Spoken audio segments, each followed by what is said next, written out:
Տեր Վրդանես, շաբաթ օրը 6 եպիսկոպոսի եւ 1 քահանայի կանչեցին հարցակնության եւ նրանց արգելեցին երկրից դուրս գալը, ինչ որ տարբեր գործերի հիմքով։ Դուք նման սցենար նախատեսում եք, կանխատեսում եք, որ նման քայլեր կդիտարկեն իրենք։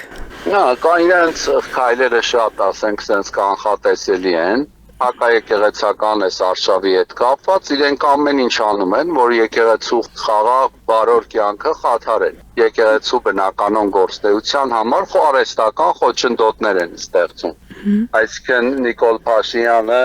մի եպիսկոպոսի կոմպրոմատների շանտաժի միջոցով միացնում է իրեն հակաեկեղեցական արշավին, հետո այդ կանոնական է դաշտից դուրս եկած եւ Նիկոլ Փաշինյանին միացած եպիսկոպոսի դեմ եկեղեցին կանոնական քայլեր է ձեռնարկում, մեկ էլ պարզվում է Նիկոլական դատարանը ինչ որ որոշում է կայացրել, որ եկեղեցու այդ կանոնական որոշումը անհիմն է։ Այսինքն մենք հայտնվել ենք մի իրավիճակում, որ Նիկոլ Փաշինյանը ինքը օրենքները, սահմանադրությունը, մնացած կարգը, կանոնը արհամարած ունի եւ ինչ ուզում անում է։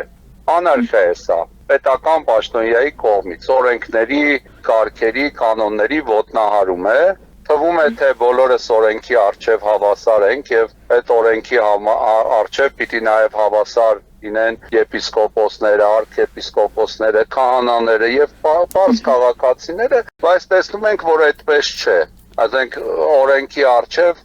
չէ բոլորս հավասար չենք, որտեվ օրենքը եւ այդ վարչարարական լծակները միայն ասենք ծառայում են իշխանությունների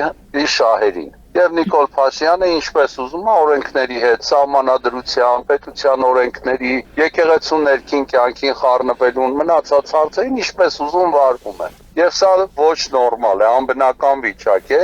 եւ սա թույլատնում է պետության հիմքերը, վարկապետում է դատարանները, քննչականը ուղղակի ասենք օրորի իրեն ավելի վարկապետում է, ապօրենի այդպիսի որոշումների միջոցով։ Այսինքն Նիկոլ Փաշինյանը 18 թվականի իշխանազավթումից հետո շեմ պետություն է ժառանգել, որը օրորի քայքայում է ինքը։ Տեսանք բանակում գնդերեսների ծառայության լուծարումը նախարարի կողմից, ասենք զինվորական չեղող նախարարի։ Այսինքն եթե այդ գնդերեսները դավաճանեին իրենց ուխտին, Մայրաթոր Սուրբ Էջմիածնի վեհապար հայրապետի դեմ դուրս գային, իրենք կշարունակեին իրենց ծառայությունը ոնց որ նախկինում էր։ Այսինքն այս օրենքները չեն գործում Նիկոլ Փաշինյանի համար։ Նիկոլ Փաշինյանը իրեն օրենքից վեր է դրել եւ իրենց քպական է խմբավորում է, էլի։ Տեր Վրդանես, եթե օրինակ ուզեն ժողով իրականացնել, օնլայն ձևով չի կարող ժողովը կայանալ։ Մեկ էլ կարող է Նիկոլ Փաշինյանը որոշի, որ եկեղեցականները պիտի չօգտվեն ինտերնետ կապից։ Այսինքն մենք ինչքան հարմարվենք իր ոչ նորմալ եւ ոչ օրինական լինելու։ Կարող է վաղը ասենց որոշում կայացնի, ասի հոգևորականները, ովքեր ինտերնետից օգտվում են, հետայսու բարևարք չեն։ Միայն բարևարք են հոգևորականները, որ ինտերնետից չեն օգտվում, եւ մենք դրանից հետո պիտի որոշենք, որ քանի որ Նիկոլ Փաշինյանը որոշել է, մենք էլ ինտերնետից չենք օգտվել։ Անլուրջ է։ Այսինքն ինչու պիտի մենք հարմարվենք Նիկոլ Փաշինյանի այս ապօրենություններին։ Տեր Վրդանես, իշխանության կողմից տարբեր ձևակերպումներ կան, թե մեր պայքարը անձերի դեմ է, ոչ թե եկեղեցու, բայց միևնույն ժամանակ հայոց եկեղեցու պատմություն առարկայի դասերը հանում են դպրոցական համակարգից։ Շողակաթ հեռուստաընկերությունը փակվում է։ Մայրաթորի պետության հողամասերը սեփականության իրավունքով անհատույց օգտագործելու իրավունքից զրկում են։ Զինված ուժերի հոգևոր առաջնորդությունը լուծարում են։ Սա եկեղեցու դեմ է, թե խոսում են, որ տոտալ արշավ է եկեղեցու կողմից, արշավը դրսից ուղղորդված արշավ է եկեղեցու դեմ, հավանաբար ասենք հակահայ կառույցների կողմից, ասենք թուրքական, ադրբեջանական, ասենք Էրդողանի, Ալիևի, Փաշազադեի կողմից ուղղորդված շարժում է, որ հայաստանյան իրենց ղեկավարը Նիկոլ Փաշինյանն է, որ այս ապօրինությունների հեղինակն է։ Այսինքն ինչ քայլեր կարող են կանխատեսել, ինչ վտանգներ հետագայում կարող են լինել։